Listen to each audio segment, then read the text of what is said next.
All right, everyone, welcome to another episode of the Good Life Small Business Podcast, and I am honored to be joined today by Trevor Schaben, who is the owner of Thunderhead Brewery here in Kearney, a staple for anyone who lives here or went to school here. And Trevor, thanks for joining us today. Yeah, thanks for having me. I'm pretty honored to be asked to do a podcast. Yeah. Great. Well, let's just dive in here and get to know a little bit more about you. One of the questions we always ask is, what is a book that you are currently reading or listening to? Listening counts. So, what are you reading or listening to right now? I'm always reading and listening to books. Yeah. Both. Like on the trip back from Oregon, my wife and I were listening to Steelheart by Brandy Sanderson. Okay. He's one of my favorite sci-fi authors. I do a lot of sci-fi. Yeah. And I just finished Dune about 2 weeks ago for the first time. I'd never read it.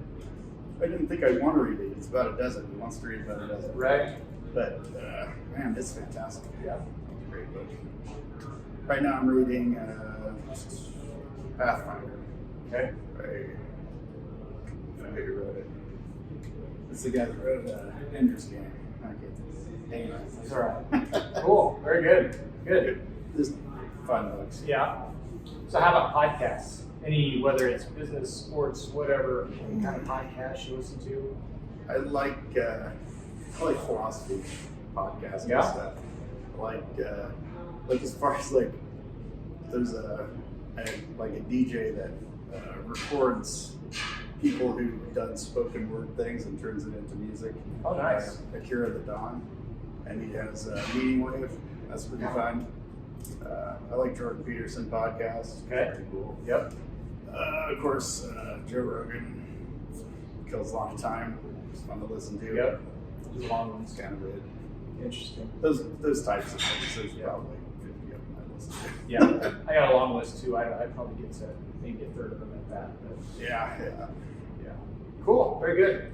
So I was interested to sit down with you and talk about this because this is really the first time we've ever met.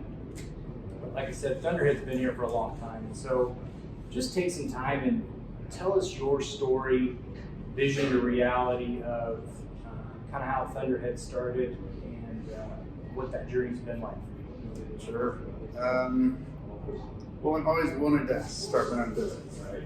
When I got out of high school, went to the military, spent a lot of time, about 7 years, doing Air Force stuff, and was daydreaming about how I was going to shape the rest of my life, how I was going to get ahead. Sure. And my first thought was, well, I'll go to work for my dad, drive a garbage truck, and I'll work my way up in the garbage business. Okay. And I got out of the military, came back, Gothenburg, started driving a garbage truck, and I found out I wasn't very good at it. Like, my mind is wandering all the time. Right. I miss dumpsters, customers, and somebody would be upset that I didn't pick something up, and they'd come out and start yelling at me, losing their mind, and I'd be kind of laughing. Not kind of, I would laugh. Because I'd just come out of a very intense situation in the military where it wasn't life and death very often, but sometimes it was, and everything was very serious. And this person's losing their mind about something silly to me. Yeah. So I just didn't take it seriously enough. But luckily for me, a larger trash company came along and bought my dad's business. Him and his brother had Schaben Sanitation. The name is still going out there somewhere. But, Right. So when that got bought, I thought, well, I'm going to shoot my dad an idea. I'd been homebrewing for about 9 years, and I thought that would be a fun thing to try. And so I asked him if he'd co-sign a loan for me to get started, and in exchange for it, he could have 50% of it. 50% of nothing to lose, go for it. Right. And so that's how the first place got funded. I borrowed $80,000, co-signed by my dad, and spent about 8 years trying to figure out how to pay it back. Yeah. And where did you start? Did you start here in Kearney? Yeah. First location? About a block south of where we are right now. Okay. The Platte Valley where Flat Valley Brewery is. Okay. That's where we started. When we started there, it was empty, but right before we started renting that building, it was a pet store, and before that, it was like a garage, like a auto body or auto repair place. Okay. All right. Took a lot of work. Yeah. And so, what year was that you started? We opened in '99, so we started working on it in '98. Okay. Took about 6 months of working on the building and getting licensed and everything to get it. Okay. And you had the big brew tanks. My terminology's not going to be great here, but you had everything right there in the building. We had the biggest soup pot you've ever seen. Yeah. It's a really small brewery. Yeah. As far as breweries go, I think I'm 100% sure we were the smallest brewery in the country when we opened. And that was just because I'd never worked in a brewery before, I'd never run a brewery before. Like I said, I was in the military and then drove a garbage truck. I didn't know anything about food. I had a lot of ideas about how everything is supposed to work. Right. And so I just applied those and spent, a few years figuring out how wrong I was about everything. Yeah. Yeah. So, that size literally was too small. Like the way that the tax code's set up and how much labor it takes and all that sort of stuff. I could not figure out a way for that to both pay me and repay my loans and pay all my taxes and everything. Right. So we started out in a grow or die situation that we didn't realize for about 6 months. Got it. That's how. Ignorance is bliss sometimes, right? Yeah, I probably wouldn't have started it if I knew everything. I'd have been like, wow, that's going to be terrible. Don't do it. Yeah. So when I called Trevor to set this up, I said, you guys have been brewing beer before it was cool. Now there's breweries all over. People are doing microbrews and things like that. But when you got started, it wasn't as big of a thing as it is right now. Sure. And so you said you've done it in the past, and you're just like, well, I think I can make a go of this. Did you start out with, as far as a restaurant with food and things like that, or was it just a brewery? Oh, no, it was just a brewery. We had seating for 8. We were brewing 31-gallon batches, which is like 2 kegs. Okay. It takes about 16 hours of labor to do a batch. So, I don't know. Now looking back on it, it's just kind of obvious to me, but yeah, that's how that started. And there was no restaurant or anything. The restaurant and the brewery function as way more different entities than you would think. You would think they're both kind of making food, sort of, but that legally they're completely different, and the way the numbers work in the business are completely different. So you kind of have to learn how to do them each separately, and one can support the other one. Within a year later, we moved over here and got this restaurant. Sure. One can support the other one, and one can pull the other one down too. So you kind of need them both to succeed to eventually to be doing good. Yeah. That's how it started. Cool. And how many brews did you start? How many different beers were you doing when you were over at the old brewery? We were brewing 9 times a week, so we brewed 9 beers a week. Okay. And I didn't make the same beer. May have maybe made the same type of beer, but I didn't make the same recipe twice for 6 months. And during that period, I was having a problem with yeast. I didn't know it was a yeast problem. I thought it was a bacterial problem, where I ended up dumping about 56 batches in that first 6 months, during a time when you couldn't afford to dump one. But I knew that if I couldn't afford to dump one and it had a defect, then I really, really couldn't afford to sell it. Right. So, we just bit the bullet, and there for a while we were dumping like 4 batches a week, maybe 5. It was terrible, but got it figured out. It ended up being a simple thing. Of course, I tried to fix it every week. I think I figured out what was causing the problem, and I replaced that or changed the process and changed the way I was doing the thing. And the next week, eventually one day I'd walk in the building and I'd take 1 foot in the building and I could smell the thing. It was autolyzed yeast, which if I'd have known it was autolyzed yeast, that'd have got me in the right direction. But I thought it was some kind of bacterial infection because I'm brewing beer in an alley. Right. Controls were not possible. Sure. But yeah, I forgot what the question was. Yeah, no, that's good. That's good. Live and learn. Live and learn. So you've been doing this for a while. What's your favorite part about being a small business owner? I like deciding how things are going to work. I screw stuff up as much as everybody else does, but to me, it's a lot more annoying when someone else is screwing something up and I can kind of see it and like, we shouldn't do it that way. And at the other hand, it's kind of nice when you're not responsible for screwing it up. If you are an employee, you know, right? But I don't mind taking the responsibility, and if it's a mistake, I'll spend the money and fix it or whatever. I like being in control of that. Yeah. Very cool. So is this what you thought it would be when you got started? When you had the guts to ask your dad for co-sign on a loan and get started? I was 90% sure that within 10 years I would have displaced Anheuser-Busch as the king of beers. Yeah. I just knew it was going to be a rocket ship ride to the great wealth and stardom. So it's not exactly what I imagined, right? But it is pretty great. I like it. It's not like I imagined. Even last year, well, I imagined this year looking different. And right. It's turned out, you know. Right. And the year before, the same way when we had the flood, didn't know what to make of how that was going to work out. Luckily, the flood didn't really hit us. It hit a lot of the other businesses in town that do a lot of the same things we do. So sure, for us, it was kind of a windfall for a few months while they were closed, rebuilding their stuff. But, yeah. You never know when it's going to be you. You just got to make hay when the sun shines. You know? Right. Absolutely. Absolutely. Well, and that's a good segue into the next question that I got. So COVID has impacted businesses all over, and it's impacted them in different ways. You've got the type of business where, it really helps to have people in your restaurant or in your bar that are here. But what I want to kind of focus on is what's something that you've taken out of COVID, adjustments that you guys have made, something you've done differently in your business that maybe you were forced to do it, but going forward, it's something that you're going to take forward in your business and be better because of it. Okay.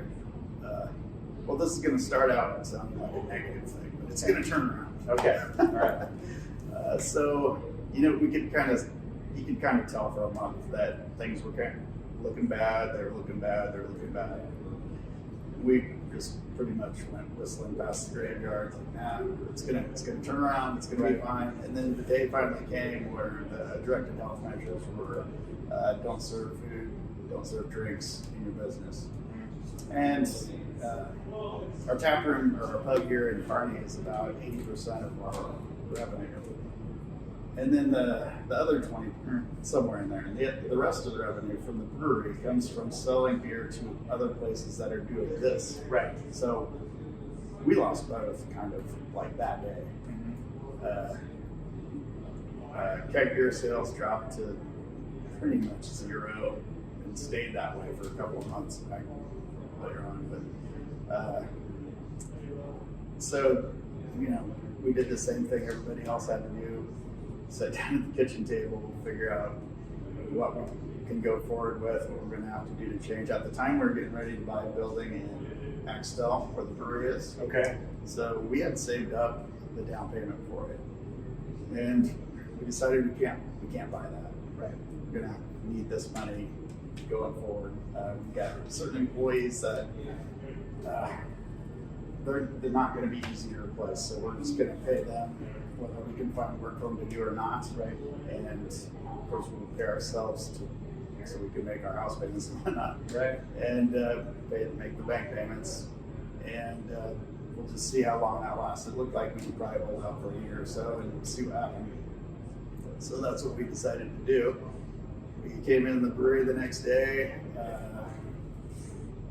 We only had hours for like maybe 25% of our kitchen guys were still doing carry out and drive up, and took some of the brewery people and had them start doing delivery. So we did a little bit of research and we found out that a year before, a law had been passed in Nebraska allowing delivery of beer. And we didn't even know about it. Really? Like, well, we're going to start delivering beer and pizza then. So, me and my son and our main brewer now started delivering pizzas.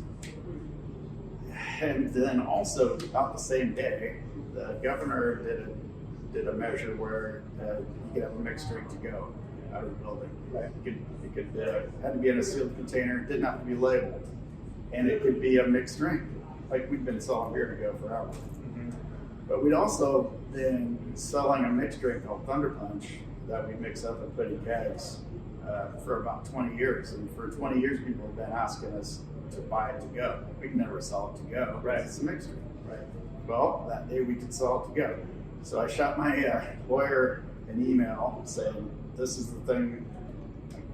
I attached the thing from the governor and said, I'm reading this as I can sell Thunder Punch to go now. We're going to start doing it tomorrow. I'm not asking if you interpret it the same way. I just want you to be in the loop as we're going to do it. He's like, all right, yeah, looks good. So we did a post on Facebook, and man, it went crazy. Yeah. We got, I don't know, 100 shares. We had 50,000 views. It's like the wildly most popular thing we've ever posted. Yep. And the next day, we had a line out the door. We couldn't keep up. We rehired all the kitchen people that we had laid off the day before. Right. Got them to come back to work, and then a lot of the servers, any server or anybody who wanted to work, as many hours as they wanted to work, they could work. But about half of them didn't want to come back to work. Right. Which is totally cool. Understand that. Yeah. The other half, we trained them how to bartend. We mostly trained them how to mix Thunder Punch. Right. So, yeah. And we sold out. We would normally go through about 800 growlers, glass containers, in about 8 months' time, about 100 a month. And that day we went through, I don't know, 400. And the next day we went through another 400, and we were out. We went around and bought all the glass jars we could find. Yeah, Kearney went to Menards and Walmart and got all the quart jars and brought them back and just started filling with Thunder Punch. And we sold it as fast as we could make it. Luckily, it's basically just pop and whiskey. We make the pop for it. Yeah. And so we could make a batch of it in a day. Unlike beer, where if that happened with beer, it'd take us 6-8 weeks to start catching up. With this beer, we could start catching up the next day. Started ordering glass. We started expediting it. Places that couldn't get us labeled growlers quick enough, we said, "Can you send us blank ones?" Yes. All right. Send them tomorrow. We'll do it. Yeah. Then one order I did, they accidentally shipped it to the Omaha tap room, which I don't know the Omaha tap rooms, but they still have the name Thunderhead on them. Okay. So, I can understand why they might have done that, but I didn't notice it until the morning we needed them. And they came in that morning, like, oh my gosh. So out there, I tried to go down. So that's how that was going. And to this day, we can still sell Thunder Punch as a mixed drink to go. But after seeing how much demand there was for it, we decided that we needed to figure out a way that it wouldn't be a mixed drink, where we weren't putting somebody else's branded stuff into our branded pop and making some kind of composite brand that would be legally messy to grow. Right. Or downright illegal if the governor changed his mind, or if we wanted to sell it to a third party. If another bar wanted to sell it, we wouldn't be able to sell it to them unless we had made it all ourselves. So I knew that there was a piece of equipment out on the market that was super expensive, but it would let us make a seltzer. And decided that it was probably time to pull the trigger on that. So yeah. And that's supposed to arrive this week. So we'll see how that goes. So is that something you would have ever done if this wouldn't happen? Maybe. I'd always been in the back of my head. I wanted to do it, but I knew that piece of equipment existed for over a year now. And I contacted them to price it, and when I saw how much it was, I thought, we'll keep mixing it. It's right. So I probably wouldn't have But then about the same time, maybe even a month before or a month after, I'm not sure, right in there. It was right after, it was about a week after this thing had started. I got an email from the company and they said, would you like to rent it for a week and to see how it works? I'm like, absolutely. So I got signed up to rent it, and it took them like a month or so to send it to me. And we got it for 5 days, and we'd scaled up so that, on day one, we had that machine running 24 hours a day. We ran it for, I planned on running it for 3 straight days, and then I got 2 days of buffer for anything that was going wrong, because I didn't know any of it was going to work. Sure. And it ran really smooth. It was slick. It worked way better than I thought it would. It was our first attempt at making a seltzer, so I mean, it wasn't exactly like I wanted, but it was a hell of a lot closer than I envisioned that it was going to be. Right. And I thought if we could sell all of that, we made 3,000 gallons of it. So I figured if we could sell all of it in, I don't know, 5 or 6 weeks, then it'd be a success. And it ended up being about 30,000 canned it. And we sold it to our tap rooms in Omaha and here. And then a bunch of retailers wanted to pick it up, so we sent it to them. And we had all of it spoken for or out of the building within 10 days. Oh, okay, we're going to do this. Right. So that turned into that. Yeah. And also, we're not doing pizza delivery anymore because we all went back to work. But you can't really hire somebody to do it because we don't do enough of it. But I think it is probably the future. I think it's going to happen. Now we know how it works. The money mechanisms of how to be profitable. And so, like when the time comes to start doing delivery again, I think that'll be, I don't know, it's less daunting. Sure. Easier to get into. Right. Kind of have an idea what's going on. Yeah, it's like a good idea in your back pocket. Sure. Awesome.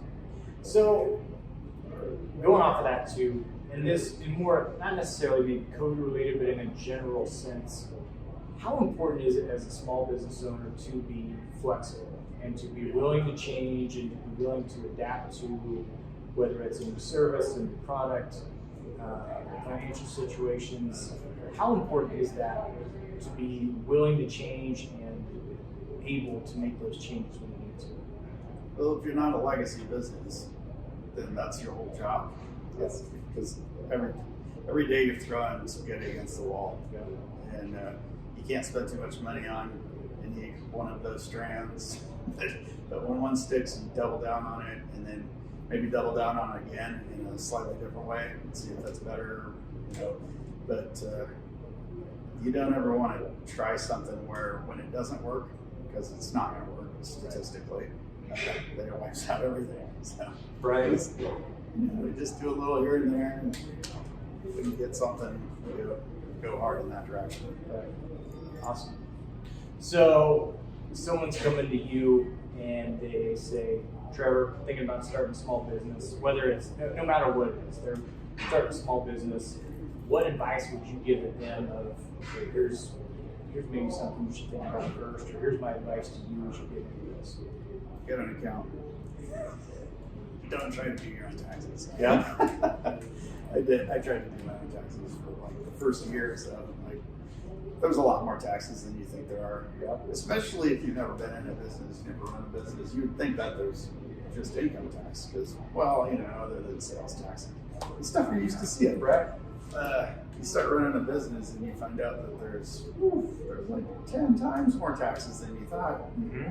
And if you are unaware of one, it doesn't matter.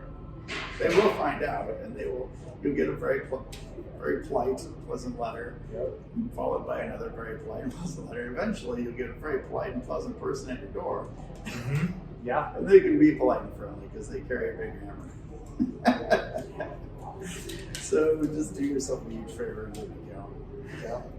That is sound advice. You can't afford it, but you got to do it anyway. Right. Yeah. That's sound advice. When it comes to like quarterly or anything that has to do with payroll, That stuff just makes my stomach turn. I don't want to even deal with it. So when we started doing payroll 20 years ago, it was before QuickBooks, or before I was aware of it. right. And you got this chart from the state. You had to follow through it and figure out like what somebody was making and figure out what their tax rate would be for every freaking employee. Yeah. Oh my gosh, it was terrible. Anyway, QuickBooks is pretty good, but you still need to count. Right. Yeah. Good to count. All right. Well, I appreciate it. Is there anything that you just want to let everyone know? Things you got coming up, specials, anything that you just want to let everybody know about?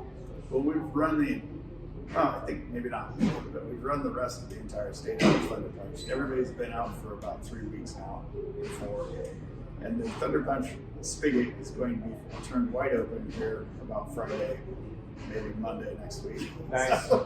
Nice. Yeah, if you haven't tried Thunder Punch, try Thunder Punch. Okay. Because that spaghetti stuck to the wall. Yeah, absolutely. Hey, Trevor, I really appreciate it. Thanks a lot for your time. So,